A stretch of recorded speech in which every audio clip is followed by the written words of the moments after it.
Hello friends, नमस्ते। आपका स्वागत है। चलिए हम बात करेंगे आज इकोनॉमिक्स के पेपर की, जो मॉडल पेपर 2022 की बोर्ड एग्जामिनेशन, जिसमें आरबीएससी और सीबीएसई दोनों में संभवतः क्वेश्चन मिलने के चांसेस बहुत हैं। तो देखिए, फर्स्ट जो क्वेश्चन दे रखा है उसमें राजस्व व्यय पूंजीगत व्यय में अंतर बताना है।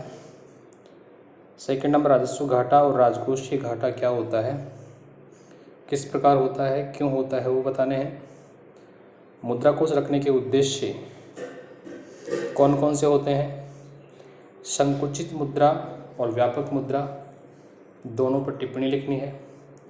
अर्थव्यवस्था की केंद्रीय समस्याएं क्या हो सकती हैं, उनका समाधान कैसे हो सकता है, वो बताना है।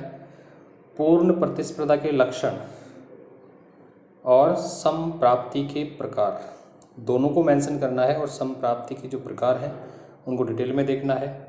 सातवां क्वेश्चन है, मुद्रा के प्रमुख कार्य बैंकिंग व्यवस्था द्वारा साख सृजन कैसे होता है, ये बताना है।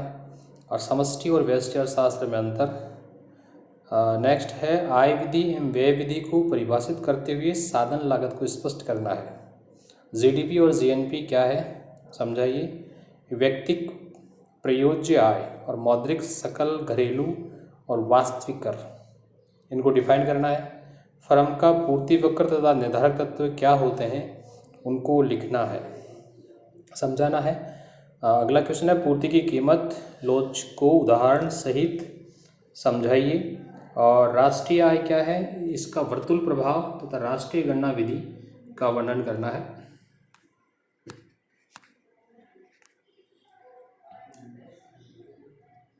राष्ट्रीय आय क्या है, इसका वर्तुल प्रभाव तथा राष्ट्रीय गणना विधि का वर्णन करना है। कुल उपयोगिता और सीमांत उपयोगिता को स्पष्ट करना। अनाधिमान वक्रों के लक्षण, विशेषताएं या तत्व तीनों सेम है, वो बताने हैं। सरकारी बजट अर्थ और उसके प्रभाव, इसको डिफाइन करना है।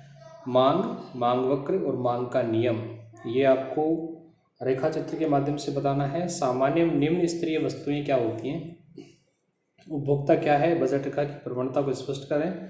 पूंजीवादी अर्थव्यवस्था की विशेषताएं और लक्षण बताएं। दीर्घकालीन लागत एवं वक्रों के प्रकार। उत्पादन फलन की संकल्पना स्पष्ट करनी है। कुल उत्पादन, सीमांत उत्पादन और औसत उत्पादन तीनों को अलग तरीके से डिफाइन करके बताना है। पैमाने के प्रतिफलों को स्पष्ट करना है।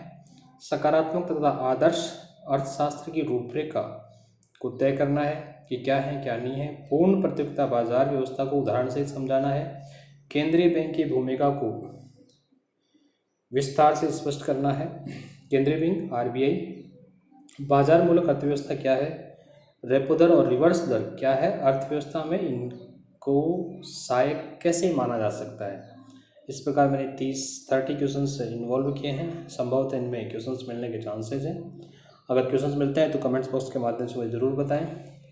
आपका कल का एग्ज़ाम जो आपका लगने वाला है आरबीएससी और सीबीएसई बोर्ड पैटर्न पर, वो आपका अच्छा हो।